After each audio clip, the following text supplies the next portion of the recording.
So I'm sitting here on June 16th, 2022 with a very special guest, my father, Dave Gavrin. Hey, Dad. Hey, how you doing, Andy? Doing well. I'm not really sure what I'm doing right now, but I thought it would be a really fun thing to interview you and learn a little bit more about your life and kind of save this on recording forever. Okay. So, you were, one thing that's really interesting to me, you were born in Brooklyn, a big Brooklyn Dodgers fan. Yes. What was it like going to Brooklyn Dodgers games? Were you buying $100 seats in the box? No, I don't think so. We actually lived in Park Slope, Brooklyn, which was a long walk, but walking distance from Ebbets Field.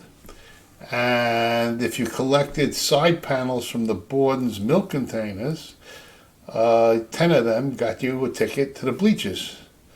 So we used to go to an occasional day game at Ebbets Field and watch the Brooklyn Dodgers. It was a small stadium, and you could actually hear the bat crack if you were in the seats in the outfield. So we had a, good experience with the Brooklyn Dodgers. So this was over the summer. You'd go to day games and not skip school, I presume? I'll never admit to that. So right now I send my kids to summer camp and vacations and this and that. What were your summers like in Brooklyn? Oh, well, my parents were pretty good, and they always had activities for us, and we did go to camp. We did go to summer camps. By the time we were like 11 in the Boy Scouts, we did a lot of Boy Scout camp. That was one of the, had I not been able to go to Boy Scout camp during the summers, I could have never become an Eagle Scout because a city dweller can't do all the camping and the other stuff that's required to become an Eagle Scout. So we did that.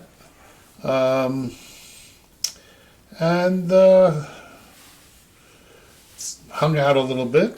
So there was no high-rise badge for No. the Eagle Scouts? No. It was just, I believe it was 21 merit badges, and I ended up with like 40 or 50 merit badges for a lot of different things. I mean, penmanship, and they had some crazy stuff. Chemistry, I had more than chemistry. Okay. And then pioneering and camping and other things. Okay, so you and your identical twin brother, yeah, Uncle Daniel, were both Eagle Scouts. Yeah. Who was a better scout? Well, we were about equal. Okay. We were about equal. I mean, he excelled at a couple of things, I excelled at a couple of things, but in the important matters, we were about equal. So what were you better at than him, and what was he better at than you? I probably was a little better at the skills, the camping skills, and he was probably a little bit better at human skills and making relationships with other scouts. And would you say that broadened out into life as well? Was he more outgoing? Was he, what's the difference between you and Uncle Daniel growing up? Because you guys, I've seen pictures, and I can't tell the difference. But well, he was probably a little more extroverted than me, but we were about equal in most areas. Absolutely. Okay. He had a lot more wives than you. Oh yeah. Only one at a time, though. That's true. Yes. That is true. So, if I asked Grandma Pauline to tell a story about the two of you growing up, what would she say about the two of you growing up? She would probably tell the story, because she loved this story, about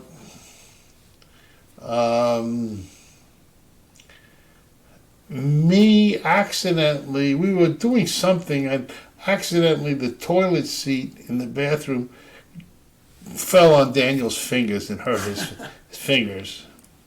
And we were kids, probably 8. And after all the tears and everything, nobody really broke a hand or anything like that. He tried to get me to go, they did, come here, put your fingers here, and I refused to do it. And My mother told that story quite a bit. That's funny. That's funny. Yeah. So you guys growing up, you looked pretty identical to the outside world. Yeah. How did you use that to your advantage? I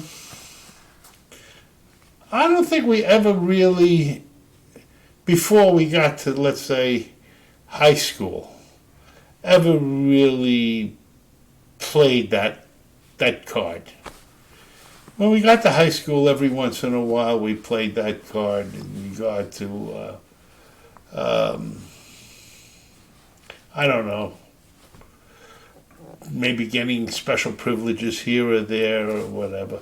Oh yeah, I lost my pass. I knew my brother had it. I would get it, and it was Daniel and David. So a lot of times they make things out to D. Gavrin. So there were ways around everything, but nothing major, just little stuff. You never went on a date with one of his girlfriends or vice versa? I think we once in a while did that, and more often than not. A girl that I might have been going out with might have gotten my brother a date or vice versa. But it was a long time ago. So I have in my head a story about how you and Mom met, but I want you to tell the story and see how accurate my story is. So how did you meet my mother? Oh.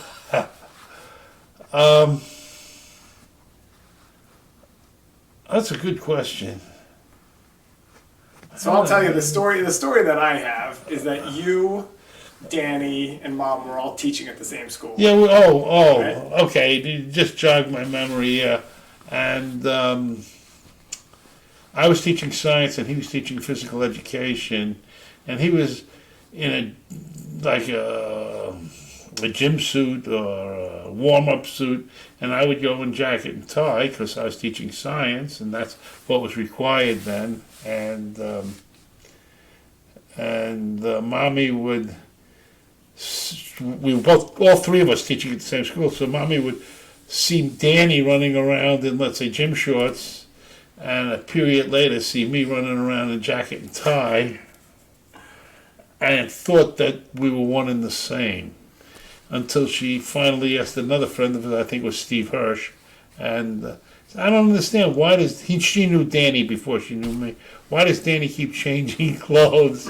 And she finally got the answer that we're two different people. So how did you win her over? Do you remember? Accidentally, we went out and we gelled, and let's see, and we just fell in love, and we've been married for 52 years. Yeah. Do you know why she chose you and not the gym teacher? I have no idea. Okay. Because he always said to me, he's like, I could be your father, and Mom's answer was always over my dead body.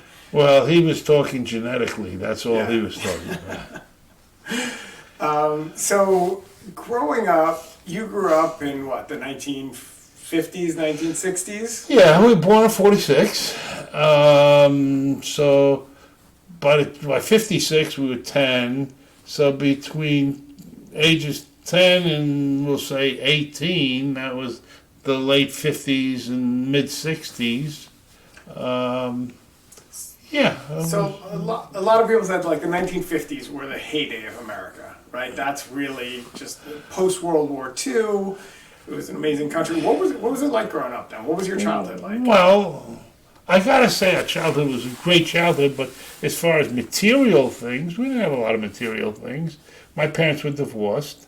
I lived with my mother and Danny, and we had an apartment, nice place. We lived a very nice life. Went to public school, PS 154, then to middle school 88, and then on to Brooklyn Technical High School. We both traveled that route in education through secondary school. It was simple. It was a lot simpler than it is today. An example, for instance, we members of Garfield Temple, what's it? Beth Elohim, and they had a gym and a pool, etc., etc. And we used to go to the pool swimming a lot and play in their gym. And we were members of a Boy Scout troop out of that same facility. And between 11 and 16, both of us were very active in scouting. It was a big thing then. And we both became Eagle Scouts. And it was kind of a wholesome growing up, really. And it was the kind of thing where no one ever warned us about be careful on the train, be careful on the bus. Crime was really not. We took the subway every day to high school. We took the bus system even longer before that. As a matter of fact, the public school system would issue transportation passes to the kids, and we probably misused them a little bit. They're supposed to only be used to go to and from school, but within certain hours of the day, you can get away with it. And Sure. we use public transportation to get around. So instead of paying the 15 cents to get on the train or bus, we didn't pay anything. What was your favorite? It just reminds me when you said 15 cents. Oh, you always said, going to a movie costs a nickel or whatever it was. What was your favorite movie growing up? Do you remember? I would say I truly enjoyed the Jerry and Lewis movies, the Dean Martin and Jerry Lewis movies, the slapstick ones, the early ones. I truly enjoyed those, and I would say those and the John Wayne Western movies. And it was not unusual that on a Saturday afternoon or Sunday afternoon, movies were a nickel or a dime. I don't remember what it was, and we not only we'd go in at, let's say, 12:30, and the coming attractions and the this and the that and the 2 feature movies, maybe stay for a repeat of one and be there till 7 o'clock at night. As long as we didn't get into any trouble in the movie theater, you could stay there all day. So another kind of, I don't know how to say, another leisure activity that I always heard about is stickball. Playing in the streets of New York, playing stickball. Do you guys play stickball on the streets? Not so much in the streets, but in the schoolyard. Okay. Yeah, I mean, the little pink Spalding ball and either a broomstick or you bought a stick. I mean, and you learned how to, play ball. We actually lived across the street from Prospect Park. So it was always Danny and me. So we always had a partner to throw the ball around with, and if we got a few other kids, we'd play a little pickup 3-on-3 or whatever, and with a softball, Gotcha. Not a hard ball. Yeah. That could take your head off if you hit it right. But So we talked about a little bit about middle school, a little bit about high school. There's a story that I've been told, and this is your chance on the record to admit or rebut this story. I can't remember if I was told by Grandpa Irving or if I was told this by Uncle Daniel or who told me, but you went to Denver University for college at the start. The first 2 years. And the story that I was told was Denver University is right around the corner from the Coors plant. And I went to the Coors plant once when I was an adult. And after my first tour, they said, next time you come here, ask for the short tour, and we'll take you right to the tasting room. And you can sit in the tasting room as long as you want. You're an incredibly smart person. I've known that for years. I was told that maybe in college you may have taken the short tour at the Coors plant a little too frequently, and your GPA wasn't what it should have been, so your father drove out from New York to Denver, didn't call you on your cell phone because there were no cell phones back then, drove out, surprised you, said, pack your stuff, you're coming home, you went to Pace University, you graduated top of your class at Pace University, did really well there living at home. Now, this is your chance on the record to say, is that true? Is that not true? Is that semi-true? It's a bit exaggerated, but yeah, my first year at college was I don't remember a lot. I think that answers the question. Okay, I figured that would answer the question. But I was there for 2 years. Okay. And I did straighten up after the first year, and the second year went straight A's. I also changed my major, became a business major from an engineering major, and then I transferred back to New York. As a matter of fact, I accidentally got a job at an accounting firm, a big accounting. I just got lucky. I just for a summer, and kept that job and finished college maybe a year later than scheduled, instead of 4 or 5 years. But the last 3 years I did like 12 credits at night, and whenever I could squeeze in credits. But it was an incredible experience. I was an accounting major, got straightened out, did well working in an accounting firm, and then, yeah. Okay. So why did you come back to Pace? Why didn't you stay at Denver University? I wasn't doing well in engineering, among other things. I did very well in business, but then on the other hand, it was expensive. Plain and simple, expensive. And I didn't really want to continue to take out loans, not just for tuition, but also for living expenses. Back in New York, at least I could live at home. Right. And as a matter of fact, I was actually got a really good job with an accounting firm, so I was able to pay as I go. So when I ended up after college, loans that would have been probably in the thousands were able to be paid off my first year after I graduated. Gotcha. Yeah. And I know there was a bit of a fight when I went to college, when I was applying. I know you were saying to Mom, I remember, he's not going away to college because he's going to screw around like I did.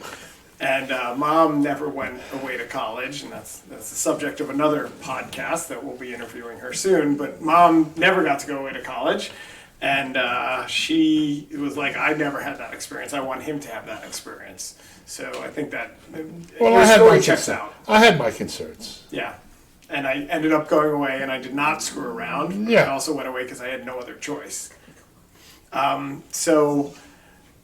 What else was I going to ask? So your parents, Grandma Pauline, Grandpa Irving, could be described as forces of nature. Both of them. Yeah. Very strong personalities, very successful. Tell me a bit about your mom to start, about Grandma Pauline. Very strong woman.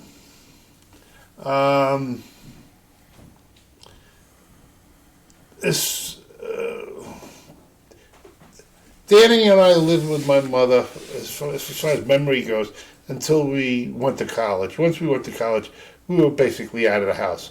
But my parents divorced. I never remember my parents living together. Okay. With us. And I gotta say, I don't know anything about the finances between my mother and my father. I do know that my mother worked full time. She was a legal secretary in a very large firm and probably was the top at her profession.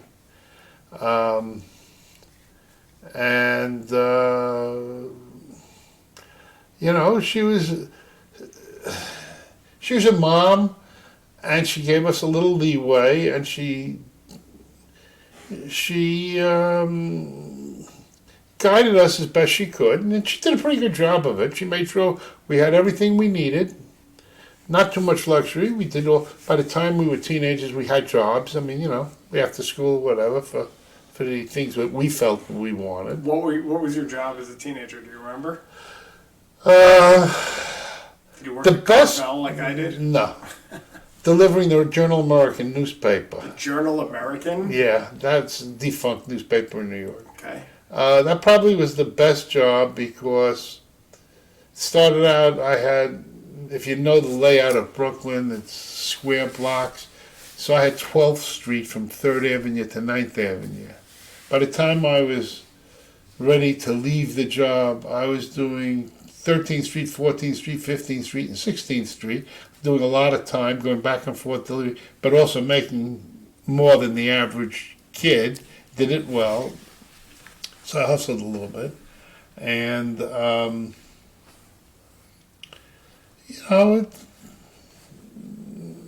it was what it was. We were, there was never a lot of money kicking around. There was never extra funds. But between that job and the Boy Scouts and the things that were important to me, and I moved up the ranks in scouting, and I enjoyed that, and then getting out and camping.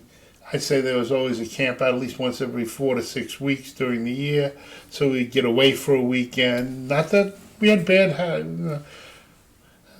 but Getting out into the country is never a bad no. thing. And then, keeping in mind that we were living in an apartment in Brooklyn with my mom, and my father did not desert us in any way or form, and he was there for us, but he was more,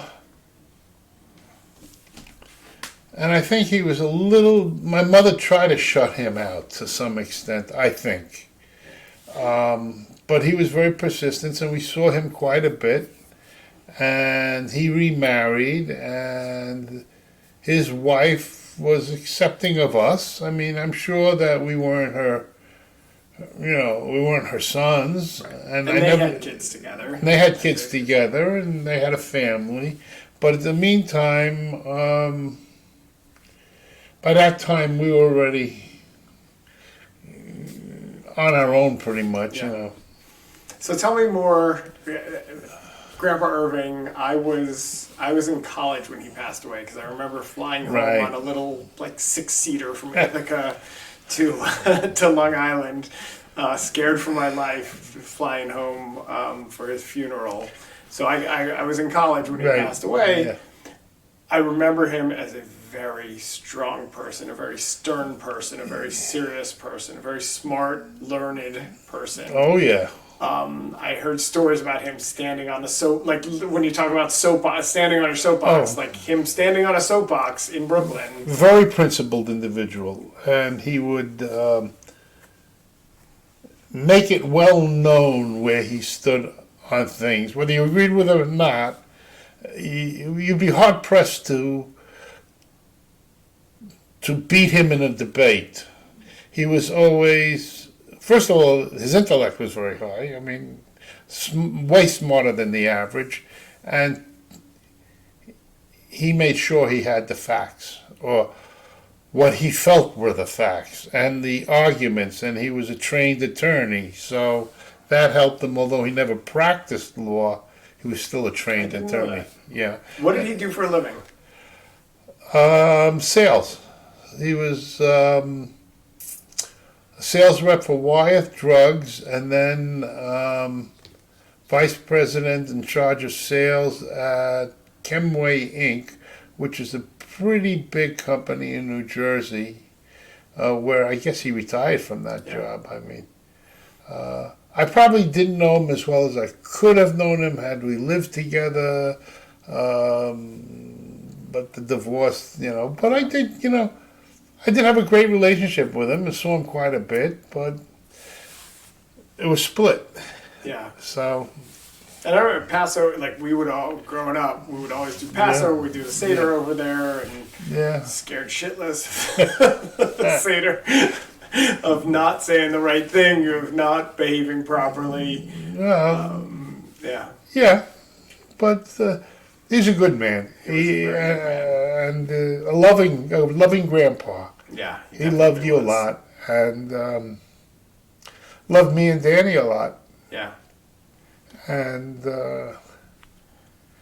when we were scouts, he actually was one of the parents that went on overnight hikes with us. Not every parent did that. He came out. He made time for us within his.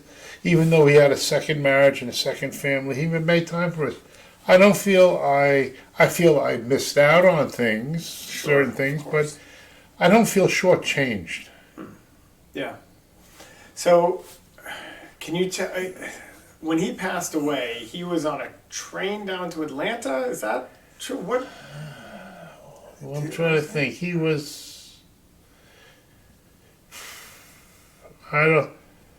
Wait a minute. kind of have in my You head. would know. Okay. He was not on a train. He and Judy, his second wife, they owned a place in Orlando. Yep.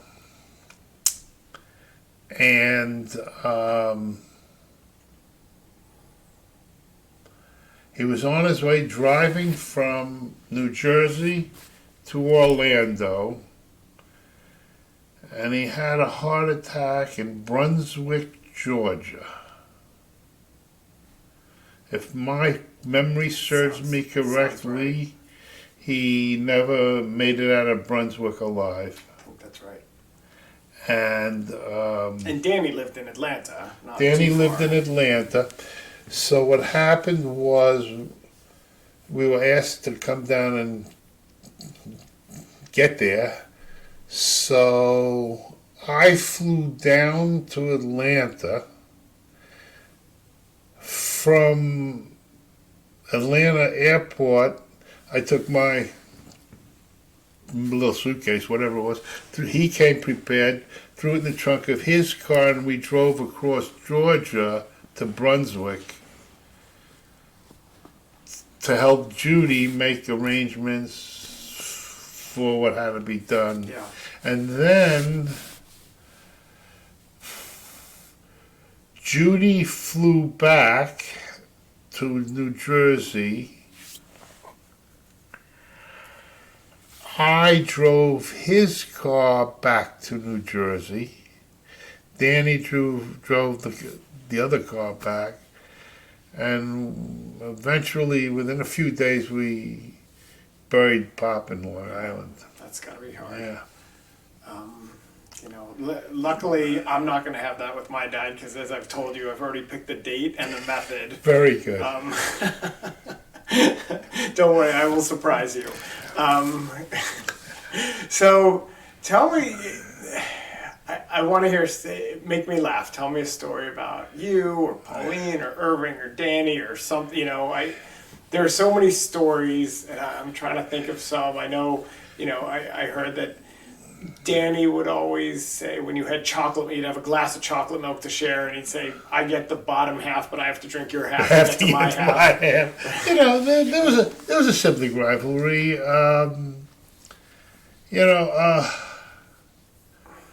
The funny story, the funniest as toddlers, the one with the toilet seat has to be the funniest. That's a good story. You Yeah. know, Dan, come here. Oh, Dave. Dave, yeah. Yeah, come here. He began, put your finger here, and I wouldn't come. But, yeah, I mean, we grew up together, best friends and worst enemies sometimes, Yeah. but shared a room together. Yep. Grew up sharing a room together. Bunk Very bed or fun. two separate beds? No, two separate beds. Okay. It wasn't. There was no affluence at the time. Yeah. It just was what it was. Okay. So we're gonna switch over to your adult life. The best thing in your life you had me as a kid. Actually, the best thing in my life is my wife. Oh, that's true. It's definitely true. You married up. Yep. So tell me about your wedding. You got married in 1969. Yep. Right. We met.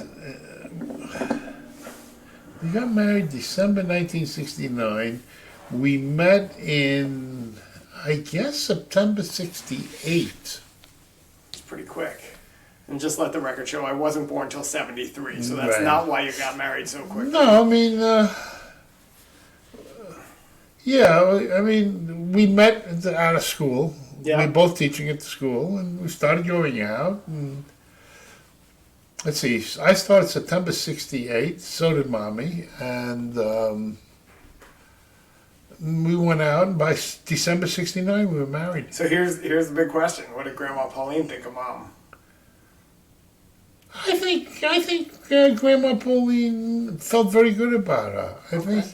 I think she was very happy that Mom is who she was. I mean, down to earth girl, Jewish girl. That was always important to parents.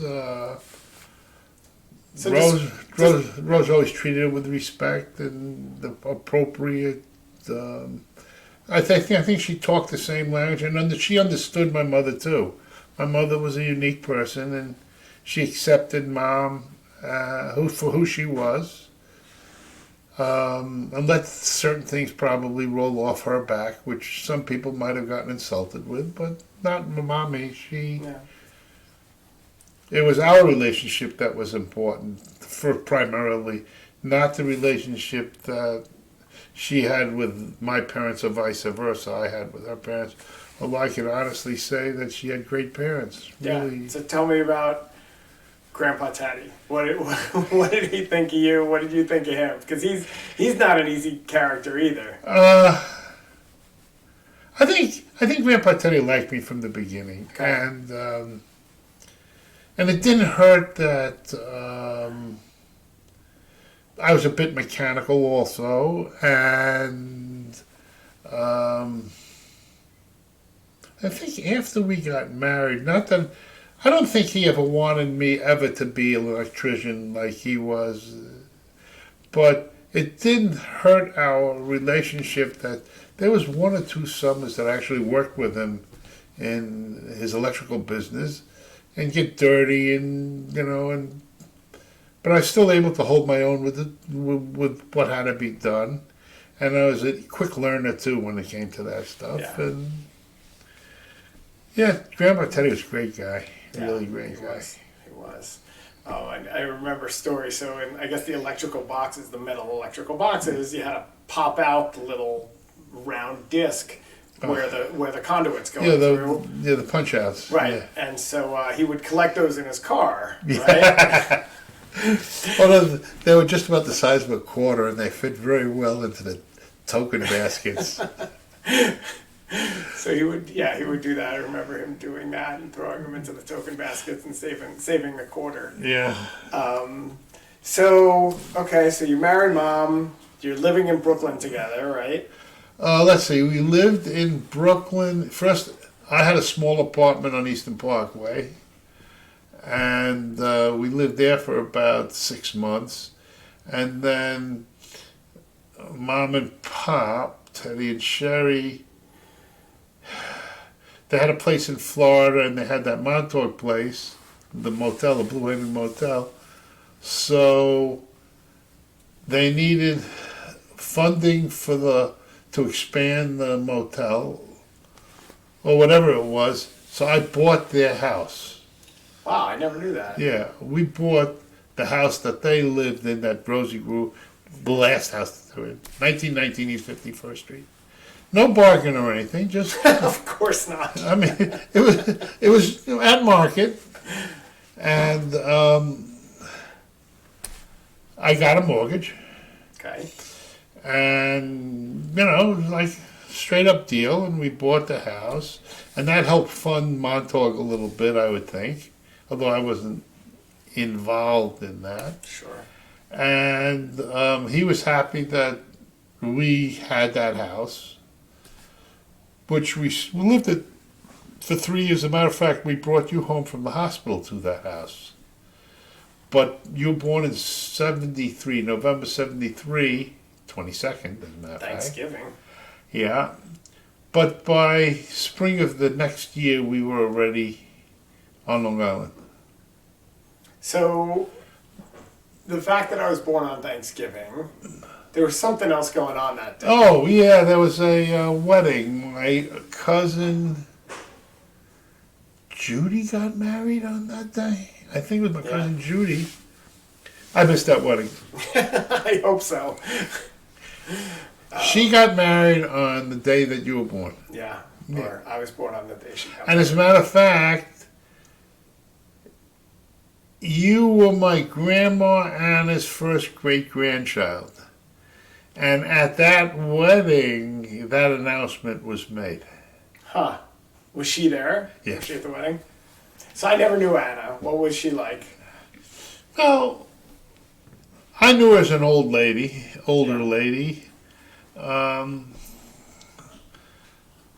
She's a very strong lady. She lost her husband my grandfather when my father was 17. And she just never remarried, continued on. And she had 3 daughters and 1 son. That would be my father. And I knew her as, an older lady. Yeah. And nothing, really didn't have any real relationship with her. My cousins, though, my cousins Sylvia and Naomi, Jack and Rhoda's children, they know her better because Anna lived with them for a while. And my cousin Judy and Gerald. Now, there was also cousin Alan who passed away when he was 17, 18. It's another sad story. But she lived with Aunt Leah and Uncle Herman also. Between Rhoda and Leah, they had Anna living with her. Okay. So, yeah. But I knew her as my grandmother here. Yeah. And, my father would take us to visit, and that was it. And did you know your Grandma Jenny? Yes, I did. I knew Grandma Jenny better than Grandma Anna because Grandma Jenny was my mother's mother, and she would babysit for us when we were kids. When my mother was working, she would, if we were sick, she made the best baked potatoes. Just with the fat skin and the softest. But, yeah. How was your mom as a cook? Because I remember we went down, and she was a little older, but we went down to West Palm Beach at one point, and she's like, I want to make you steak. And I'm like, that's great. I love steak, which is another story. Because I didn't growing up, because Mom, it tasted like shoe leather when Mom cooked it. But she's like, I'm going to make you guys steak. And she got like a really thin, like a Salisbury steak or something, and she put it in the George Foreman grill. And it was not the best thing I've ever eaten. Well, my mother was a pretty good cook. I mean, there's some things she was good at and some things she wasn't. When she made a turkey or a Thanksgiving dinner, everything was right. Everything was right. Yeah. But there were other things that not everything was right. But so be it. Man, that reminded me of Thanksgivings at Grandma Pauline's house. Yeah. We were always late, and I always hated you for it because you were always the reason we were late. Were you like that your whole life? Were you always late everywhere? Somewhat. Okay. So Thanksgiving dinners, I remember we'd make the little hand turkeys and all kinds of stuff, and it was always a fun, really fun. I'm trying to think who else was there. I don't think it was that big of a dinner. Well, it was usually Danny was there. When he was still living in New York. Yeah, when he was living in New York, and who else was there? I remember one Thanksgiving, cousin Ralphie was there. Kind of remember that name. Yeah, I don't Ralph remember. Boris. That was the son of my father's sister Nettie. Okay. Yeah, Aunt Nettie. Never really knew her, but Ralph came to New York and was living in New York. And we were, cousins, and we kind of got together. And he was a couple of years older than us, but already when you're 18, 19, 20, that year or two just dissipates. When you're 15 and 17, that's a little different, but yeah. Okay. So going back to when you were an adult, we didn't even get to this yet. So you became a teacher, science teacher, middle school earth science teacher. Yeah. How did that come about? Why did you become a teacher? I was already working for 3 years as an accountant. And I wanted to be eventually a CPA, etc., etc. There's something called Vietnam that came in there at that time.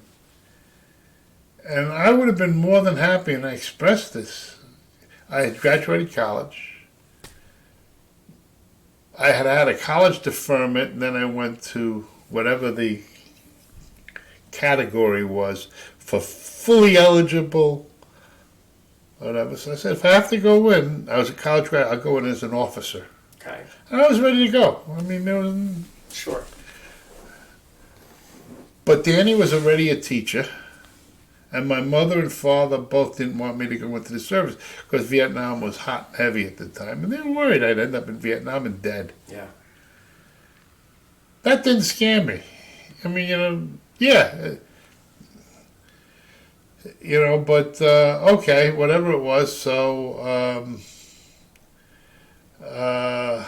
I got a deferment. How did that work? I forget how that ended up. I got a deferment for going to college, and then I kept the deferment because I was doing a full load of credits, which was considered 12 credits, and then I was also working full time.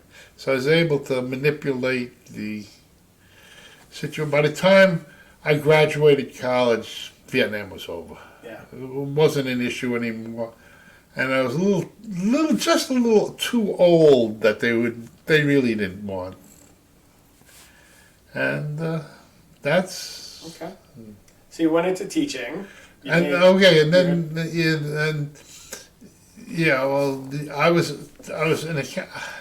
I became a teacher so I could get that deferment.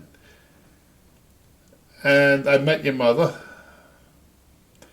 And I guess I could have gone back to accounting, but I was already now 3 or 4 years into the system with the city, which was not a terrible system, but it also guaranteed me a certain retirement benefit. And at the time, it had great medical and had great hours, et cetera, et cetera. And I stayed with it. Just ended up for a couple of years. Yeah, like 33. And life takes its twists. Equilibrium. You and Jenny came along, leaving a secure situation, and then I had a driver ed business on the side, and we were doing okay. I mean, we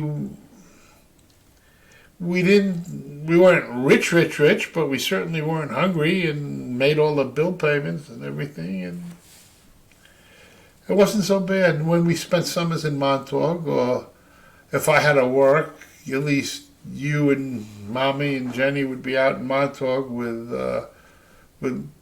Denny and Sherry, and I would come out for the weekends. I mean, it was pretty cool.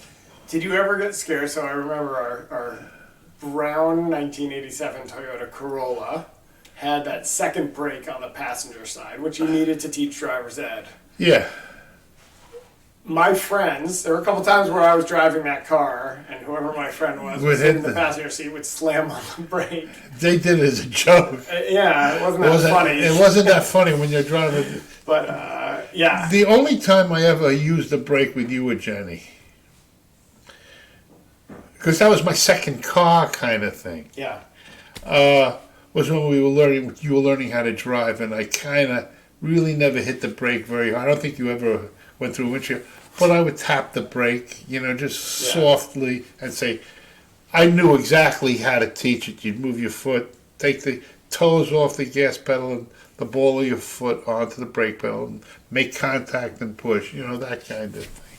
Were we harder or easier or the same to teach your kids? Same. Because I remember, I'll tell another story. I was learning, you were teaching me how to drive. We were in the neighborhood, kind of one over from us, maybe, I don't know, less than a mile from our house.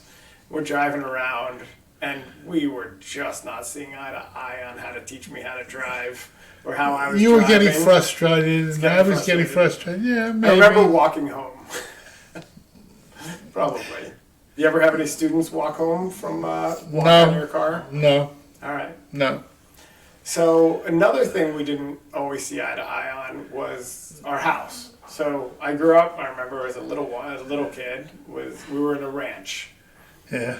By the time I was in high school, we weren't in a ranch anymore. So tell me about our house and what happened to our house. Well, we bought that ranch-style house. That's what we could afford. And I had certain skills, building skills, and I was able to also direct people on how to do whatever. And what I didn't know, your Grandpa Teddy was a great teacher in that regard, between electric and plumbing and that kind of thing. And frankly, I wanted a bigger house. But you can't buy a house with equity, with sweat equity. You build a house with sweat equity. And that's exactly what I did. So what happened? So we built a second story. You hired people to build. I had framers come in and frame the addition. Actually, the first thing I did was, you know the big living room in the back there? That was a garage. The first thing I did, I had that enclosed, and we finished that. Right.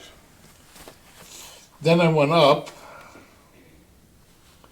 and I had framers come in and frame the top of the house for a master bedroom suite up there. And it turned out, after we had the framing done and I had the master bedroom suite ready, framed out the way I wanted, I looked to my left and I saw, whoa, that would be a nice room to the left. I could frame that out too, put a couple of skylights in. So I had skylights put in there and I had that framed in. And after all the sticks were put in and the outside weatherproof, I did the inside, I finished the inside. And you finished it really quickly. Reasonably. So as hard as one person could work. Well, right. While he's working and coming home, and Sean helped quite a bit. Sean, he needed a job, so I paid him whatever going rate was. I said, okay. And we worked together, taught him a few things, and we did some sheetrock and electric and plumbing. But it came out okay, I think. Did I help? Yeah, you helped a little bit. Did I? A little bit. So that's one of my big regrets in life, honestly, was saying I don't want to do it. Well, actually, I don't think you had an interest in doing it, but you were very young. You were younger than Sean. Yeah, not much, a year or two. Well, you were 2 years younger. 2 years younger, but the difference between 13 and 11 Yeah. is a big difference. Yeah. I still wish, I'm relatively handy, but I wish I had kind of got more involved. Maybe I didn't, maybe subconsciously I didn't want you to ever have to do what I had to do. Maybe, yeah. But I remember the house, you started it, if I recall, when I was, in junior high school, 11 years old. And it was finished when I was in law school. And there was at least one time where Mom told me, I would have divorced your father, but I didn't want the fucking house. And then your response was always, hey, you have a hardwood floor in your bedroom. And she said, plywood is not a hardwood floor. It was hard enough. So the house, and I can't remember, maybe you remember, it was almost done. You had done a beautiful bath or master bath for you and Mom. And then I came home, my high school girlfriend took me to, or college, maybe high school, took me out to breakfast on my birthday, and I came home and there were all these fire trucks in our neighborhood. Yeah, we had a little fire, I think. Right? One of the cats knocked Mom's cigarette into the trash can, and you had just finished the bathroom, like literally within a week. Yeah, and I had to open up a tile wall because they were worried that maybe there was a fire in the wall. Yeah, set us back a little bit, but Yeah. okay. You want to know something? Yeah, really upsetting at the time. Everything as a building is character builder. I mean, I didn't say forget it. I've had it, no more. I just kept on going. I love it. It's absolutely true. So, character. What other big setbacks or character building things have you had in your life that you've been like, that's that's what defined who I am as a person and made me who I was. Can you think of any other things? Well, what defined me as a person? Yeah, what were the things? So here's an example for me, for college. So when I was a junior in college, I was asked to be a statistics teaching assistant. Yeah. Great, exciting, I love statistics. So I went in and I had to teach a class. And the first day I taught the class, I made a joke and nobody laughed. And I asked a question and nobody raised their hand. And somebody asked me a question and I didn't know the answer to it. I left that class crying, literally crying as a junior in college. I walked home, I called you, you were a teacher. I said, Dad, I don't know what I got myself into. I can't do this. And you said to me, do you know more than those kids do? I said, yeah, of course. I took the class. They're freshmen. They've never taken statistics. He's like, do you think you're more, you said, do you think you're more afraid of them than they are of you? And I said, no, I think they're probably more afraid of the teacher than I am of them. And he said, go have fun. And you're like, you got this. And so the next class, I brought donuts, and I, gave everyone donuts to butter them up, and I joked around, and I had a good time, and I asked questions that were, I love baseball, and so I asked baseball statistic questions, and I made it interesting and personal, and I ended up being the best TA there was. Like, people were dying to get into my class, coming to my review sessions, and that moment was a big turning point, and I think changed my personality. I became a lot more outgoing, I think a lot more fun, and it changed who I was. That was a big challenging moment for me. I think similar, what you just said, and maybe you knew it, maybe you didn't, with the bathroom in the house, having just spent years, literally years working on this house, and then there's a fire as soon as you finish it, and you have to redo this and say, well, I gotta keep trucking on. So I believe that in people's lives, there are these big moments that kind of impact who you are, I don't know if there are other challenges or setbacks or other things that you can think of that kind of, you look back and be like, oh, that was a big one in my life. There's the biggest one was the Vietnam War. Had I been allowed, had I not had to go into teaching to avoid becoming a private in the U.S. Army, because I was still waiting for I had taken all the officer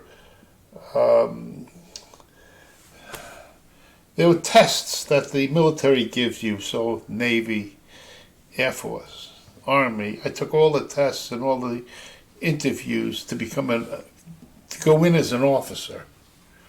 First, you go to officer training school after that, but there's a big long list. Nobody wanted to go in as a private. Everybody. Sure. So there's a big long list, and I was on all of the lists, and I was just waiting to get called. And so I stayed in teaching. Had I not had to go into teaching, and I was kind of forced into it in the beginning, I stayed in accounting, I would have never met your mother. Or I might have, maybe through Danny, I don't know. But if Danny was her only exposure to the Gavrins, No. you never would have met her. probably no. Well, the issue was they knew each other from Brooklyn College. Right. But had I not been in the same school, etc. At any rate, had I been just on the business side of occupation, etc., I never would have met your mother. My life would have been changed. So you say one defining thing? Yeah. The one defining thing was that I became a school teacher and ended up meeting your mother. And that was a major, Yeah. We're very fortunate. And don't ever think that it was all, you know, angels chirping, and marriage is, I know you're aware, is can be difficult at times, and you have to really want it to work, and you have to work at making it work. And both me and your mother had there were times when we were angry at each other or whatever. I mean, but we're married 52 years. So there's one time in particular, I remember I was just telling the story to somebody that you were angry at Mom. I can't remember why. You probably can't remember why, but she needed $100 to go buy chickens or something. She went to the kosher market, and you were in a fight, or who knows what happened. And from what I recall, you went to the bank and got $100 in pennies, and you threw it down on the table, and you said, the quote that's in my head is, "This is how I earn it. This is how you're spending it." I don't recall that. I'll be honest with you. Well, when I talk to Mom, I'm going to ask her about it. But, on a happier note, you have 5 beautiful granddaughters who worship their popsy. My 3 girls, Jenny's 2 girls. 50 years from now, when they're listening to this, what do you want them to remember about you? What do you want them to know about life? What is that message coming down from heaven, or maybe up from hell? But no, what's that message that you want them to really kind of have in their heads?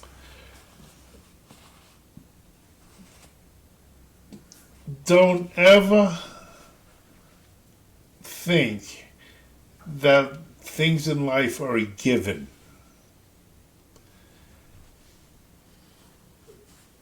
That everything, in order for it to be successful, needs some form of effort, work, whatever you want to call it, but effort or work to maximize what it could be. You have to be happy. You have to be compromising and have the ability to compromise and, in some cases, help and instruct and teach and explain yourself. And you have to be willing to listen and be flexible so that you can work with other people, not just spouses or whatever, but life is working with other people, and you have to accept them for who they are, not try to change them materially, but work at,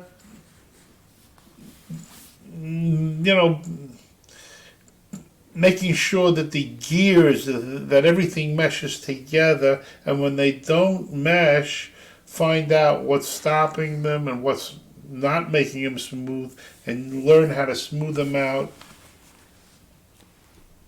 with the minimum of anger, with a minimum of emotion, but with using your smarts and convincing and being able to say, "I'm sorry," and meaning it. When you find yourself, maybe I did make a bit of a mistake here or there, and being able to convey that to whoever needs that to be conveyed to. Try not to leave loose ends, because they only get worse. Yeah. I think that's a great lesson. And how do you want them to remember you? What, my grandchildren? Yeah. As Pops. Exactly the way they remember me. Hopefully loving, funny, serious, generous, and willing to listen to them and spend time with them and be there for them. Yeah. I think not only willing, but excited too. And I think they definitely will. And yeah. So thank you. We covered a lot. I hope you enjoyed the trip down memory lane. Oh yeah. And there's other roads that you don't know about, and there's other roads that you'll never know about, and there's roads that just we're not going to get into tonight because it will take too much time. But do understand Not everything is a bowl of cherries. But virtually everything, with a bit of work and a bit of compromise, you can get through almost anything, and successfully. It doesn't always have to end poorly. There's always a way to make something work. And as difficult as that is in some cases, and I know you experienced the major case in that, then there are sometimes you can't, it's best that they don't go on, but you have to be willing to give it the best try as possible. And there's nothing that can't be achieved if you're willing to put your heart and soul into it.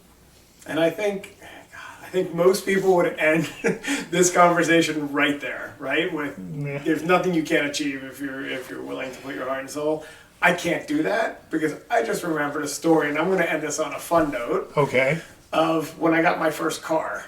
When I went to college, Grandpa Teddy, I had the old Toyota Corolla, which we talked about before.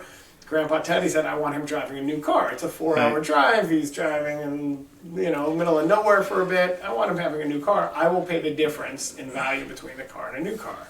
And I said, great, that opens up the door to any new car I want. Grandpa Teddy's paying for it. And he said, and you said, no. And we spent the entire summer looking for a car. And finally in the Sunday paper, this was summer of 1991, it was summer of 1992, maybe 93, no, 92 or 93, we see an ad for a brand new Nissan Sentra, $69.95, $6,995 for a brand new car. You're like, here's your car. And I said, Dad, it's a standard, it's a stick shift. I don't know how to drive a stick. You'll learn. So take the ad out of the paper, go into the dealership. Dealership opens at 9 a.m. or 10 a.m. We're there as soon as they open. You drop the ad down and you say, I want this car. And they're, yes, sir. Do you want it in metallic gold, metallic silver, or metallic red? And he said, I don't really care, whichever one's closest. You got it in white. I got it in white because what happened was he said, I want whatever's closest. And the guy's like, well, which do you want? We have all three in the lot. And he's like, you're like, I don't really care. And I'm like, hello, can I have a choice in the color of my car? And I think you said metallic silver, and the guy's like, okay, and by the way, it's an extra $300 for the metallic paint. And you said, well, I want one without metallic paint. And the guy said, well, that's all we have. And you said, well, how long have you been open? You said, well, we opened like 3 minutes ago, and was I your first customer? And you said, yeah. And you're like, well, you just put this ad out for this paper. Can I have your phone, please? I said, why do you want the phone? And he said, well, I got to call the cops. What are you calling the cops for? And you said, well, it's false advertising. You said you have this car and you don't have it. Oh, no, sir, please, we'll make it up. And so he calls another dealership, and the other dealership says, okay, we have the car in white, black, and blue. Which do you want? And you're like, I don't think you understand me. I don't care what color the car is. Get me that car. Yeah. They bring over the white car. They don't send them out of Japan without paint on. They send over the white car, and the guy's like, well, let me tell you about all the options. And you're like, I don't need options. And the guy's like, well, let me talk to you about the options. And so, well, sir, we have power windows on the car. At this time, all cars didn't have power windows. We have power windows. And you're like, no, I need the exercise. Okay, do you want a CD player? At the time, it was like AM, FM radio, and maybe a tape deck. And you're like, no, I like to listen to myself sing. You had an answer for everything. Do you need floor mats? No, I wipe my feet before I get in the car. Do you need this? No, I got this. And then after I'm sitting here, and I know this is my car, and I have nothing. It's a standard transmission. Do you want an automatic transmission? No, I need the exercise. Again, I'm like, Jesus Christ, Dad, I don't know how to drive a standard. Can we please get automatic? Nope. He's like, well, how about a 5-speed? Because it was a 4-speed. No, I don't drive fast. Nothing. Not one option after half hour, 40 minutes. Finally, the guy's like, well, how about racing stripes? And you're like, you perk up and you go, oh, how much are the racing stripes? And the guy goes, $200. And you stop for a second. I will never forget this. You stop for a second and go, what the fuck am I going to do with racing stripes? So, doesn't sell an option. He's like, well, we have this great financing. We have all this stuff. no, I'm going to give you a check right now. I said, well, we don't take a check, and I'll go to the bank and I'll get you a cashier's check, right? Same as cash. So how much is it with tax and title? It's like, actually, I think it was $59.95, not $69.95. So it was like $62.70 or something like that with tax and title. I'll be back in an hour. Run to Roslyn Savings Bank, get a cashier's check. You come back, drop the check off. We drive off with the car. About, I don't know, 3 days later, Mr. Gavrin, we've lost your check. Can you write us another check? No, it's a cashier's check. And you're like, we're sitting in your basement. We're sitting in your office in the basement. You know, this office had the fumes from the photocopy, that old photocopier that went around and around. We're sitting down there, and they keep calling you and harassing you. And clearly they lost money on this, and they're trying to figure out a way to get it back. And we're sitting down there. I remember one day, under the the Mets poster, World Series or bust Mets poster, sitting down in the basement, and the phone rings, and you pick up the phone. You go, hello? You're going to break my fucking kneecaps? Go ahead, try it, asshole. And you slam the phone down. Your next call was to Tony Magliotti. Because you played poker every Friday night with Sal DeGuardia, Tony Magliotti, Andy Vito, Dominic Cianciati. Nobody's messing with you. Never bothered again. And that car buying story is one of my favorite stories ever. It was terrifying to be in. It was knowing that I had that car for years. Yep. Everyone made fun of me because I had a 4-speed with manual windows, but it drove. It got me where I needed to go, and it lasted. It did. I'll tell you, at the time, it was what I could afford. Yeah, I don't know. I think you could have afforded more. No, but I was an 18-year-old kid. I didn't need a fancy car, and that's what you raised me. Yeah. I get what I need. It wasn't extravagances just to have extravagances. Yeah, and also, believe it or not, was an economical car to run, as you found out. You weren't in the gas station every other day. Well, gas also wasn't $5 a gallon back then. Yeah, that's true. But yeah, no, it was a great car. I had it for years. I stored my hockey equipment in there in college, and the car stank to holy hell. But it was a great served car. its purpose, and it started off brand new and was insured, guaranteed. Yeah, and I got a great story.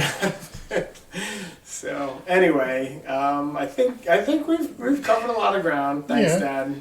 I love you. I love you too. And if there's ever any other questions that we didn't answer or you would like explanation, I'd be happy to. No holds barred. Yep. You're old enough.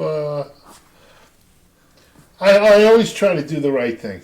I really, I wasn't as lucky as you were. It's true. I got very lucky. And I don't mean it in that. I always try to do the best for my kids. Yeah. And I think I've succeeded. And I think as a result of a combination of a lot of effort on the part of Mommy and me, more Mommy in the beginning than me, believe me, our kids turned out really great. And well, at least one of them did. Well, and you're not just bringing up your children to help them be strong and straight, because they're going to have to pass that on to the next generation the same way you're passing it on. And I didn't have that. Yeah. So I was also learning as I was going. Right. So maybe I made mistakes. Maybe I didn't make hopefully I didn't make a lot of them. But they were all loving and did the best I could. Yeah. I'm very lucky to have grown up with you as my dad. And I gotta say, the only thing that I miss today It has nothing to do with my kids. I miss my brother. Yeah. Yeah. That would have been a perfect completion of the circle. And it's a shame because Danny, he did it to himself many times. He didn't have it. Maybe he wasn't as lucky as I was as far as wives go, but maybe he made certain wrong judgments. Maybe he didn't work as hard as I did at making the relationship work. Yeah. I don't know. We grew up the same. Our environment was the same pretty much through age 17-ish. Mm-hmm. Then when I went away to college and he did his college thing, we were separated. That's when the real bifurcation occurred. Right. So, okay. But he shouldn't have passed on that early. But I think part of it, and I begged him, please stop the smoking. I mean, I was a smoker too. You were smoking. You quit cold turkey. When did you quit? At least 20, before you moved to Vegas, you quit. Oh. You quit in Roslyn, so it must have been 25, 30 years ago. At least 30, 40 years ago. Yeah. And I was on your mother to quit. She's pretty much quit and back and forth a little bit, but yeah, no, I haven't. Nothing. How'd you end up in Vegas, by the way? How'd that happen?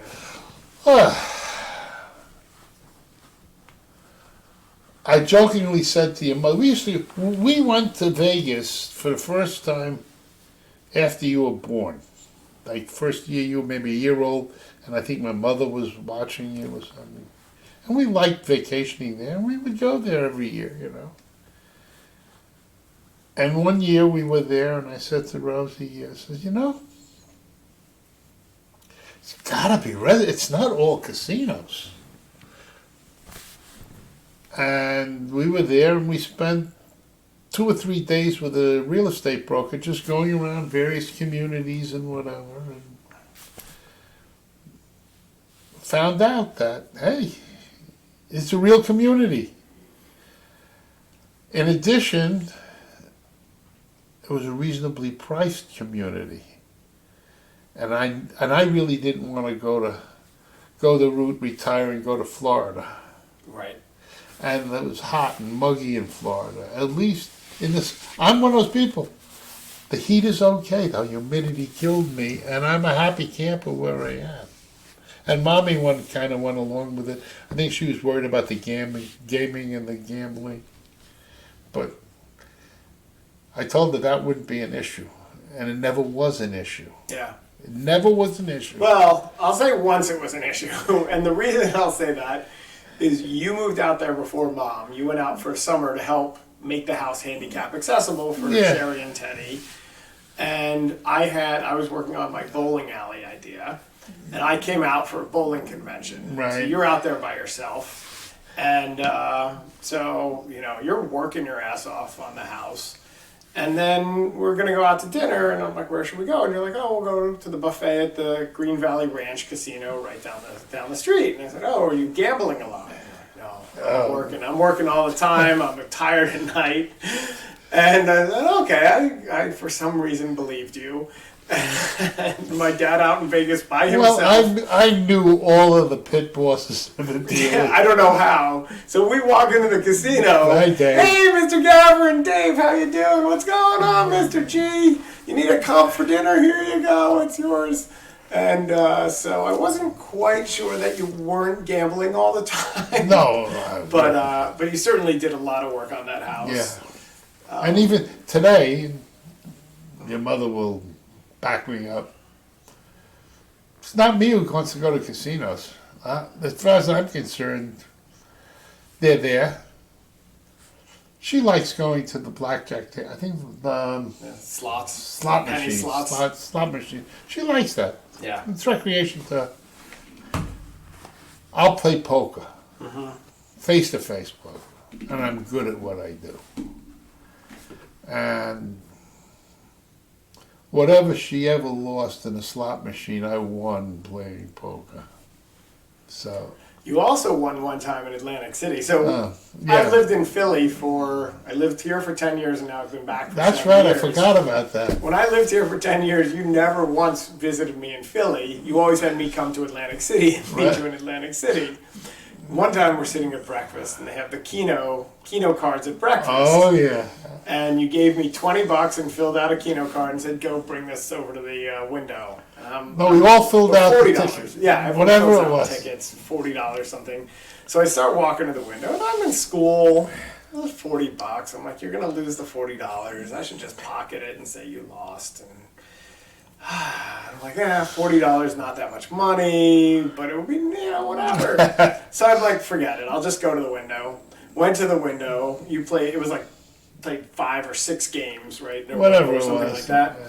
First game you won $70. Next game was $150. Then nothing. Then $1,000. Then another $1,000. That card that I came inches away From not doing you won like $2,800 Yeah. on that one card, and you would have wrung my throat. Yeah. So a lot of laughs. Yep. A lot of laughs. Yep. And one of the reasons I'm able to live in Vegas is the experiences I've had with Atlantic City, because I know what the story is. Yeah. And Yeah, no, I've seen you sit down at a table, win 6 hands in a row, and walk away. Yep. And they're like, you can't walk, and it's like, oh I'm yes, done. you can. Yeah, and you've told me we used to go out there with Danny and Marty, Yep. and you used to, you would gamble. You'd sleep 4 hours a day and gamble the rest of the time. Yep. And you told me once, you're like, I'm out here. I can come back the next day. I'm out here for good. There's no urgency to it, and you really have. So. Yep. I just say win the last one. Do whatever the hell you Yeah. want, Dad. Just win the last bet. Yep. Yep. And you can't do it if you don't quit after that last bet. Right. So you have to know when to fold them. Yeah. And actually, between you and me, when I'm playing poker, it's not like playing any other game in the casino. Right. It really does require a certain amount of skill, especially if you're playing against other people. But there's a certain inherent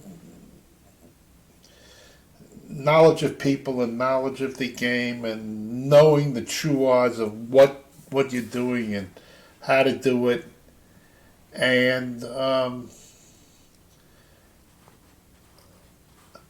virtually, your mother can go out and play the slots all she wants.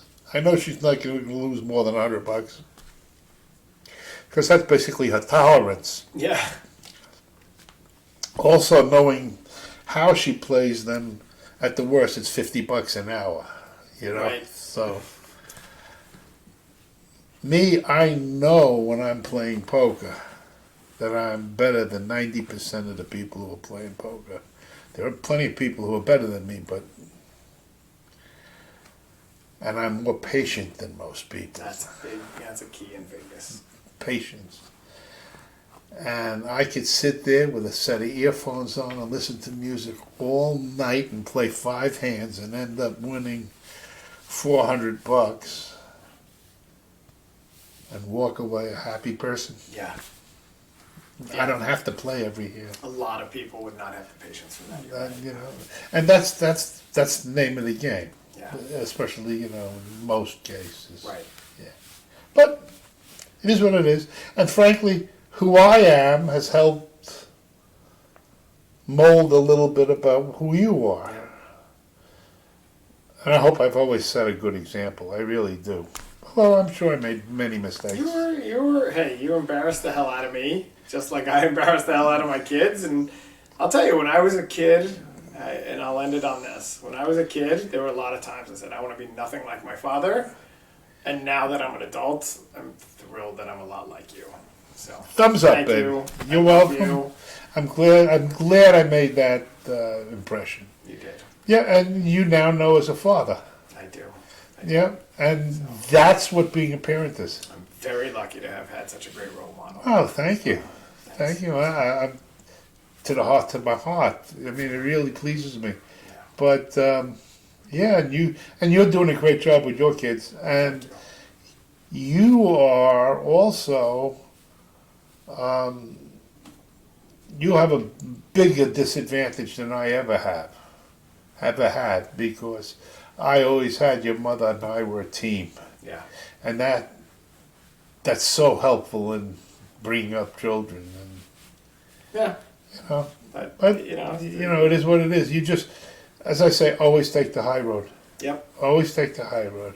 I try. It's So. easy. Okay. Thank you. Love you, pops. Love you. High five for those of you who couldn't You hear get- that. Yep. All right. Night. Good night.